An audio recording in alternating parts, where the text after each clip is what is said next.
Hi, now we are going to use the triangle square up rulers from either one of these, whichever size you like. I prefer this one because it fits really nicely at my sewing area, but we're going to use these rulers to make a hourglass. For an hourglass, you're going to make half square triangles just like you do for half square triangles. However, you're going to use a little different math. If the component needs to be 3 inches when you finish, you're going to add an inch. So you would cut a 4-inch.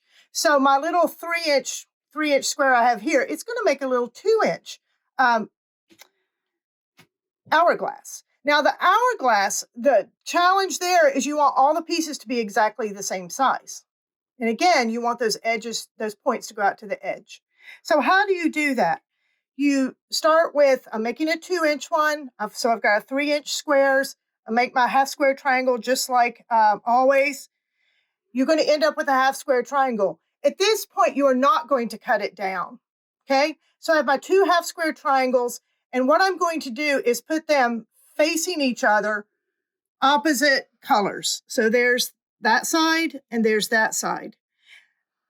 And I'm going to just put that seam, kind of nest the seams together. You can, you don't want to trim it, but you can press it down if you want. Press it to the dark. Then you can nest those two together. So I've taken those two components, nested them together, and I've drawn a diagonal. I'm going to sew on either sides of the diagonal and then cut that apart. Once I cut it apart, it looks like this, right? So now I have the hourglass component, but I don't want to open it up and press it yet. I want to cut it down. If you look at the ruler,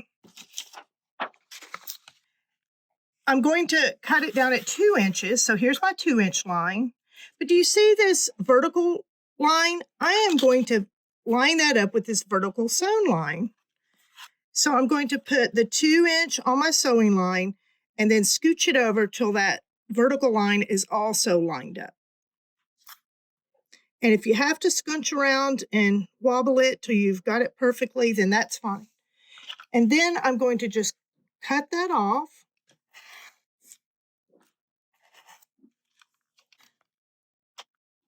I'm going to cut my paper.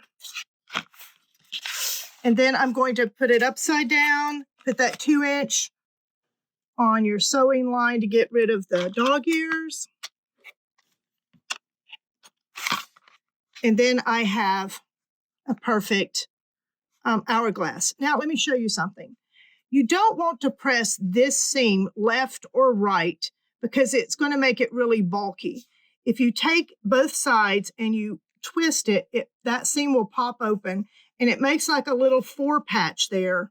And now it will press down just as flat as a flitter.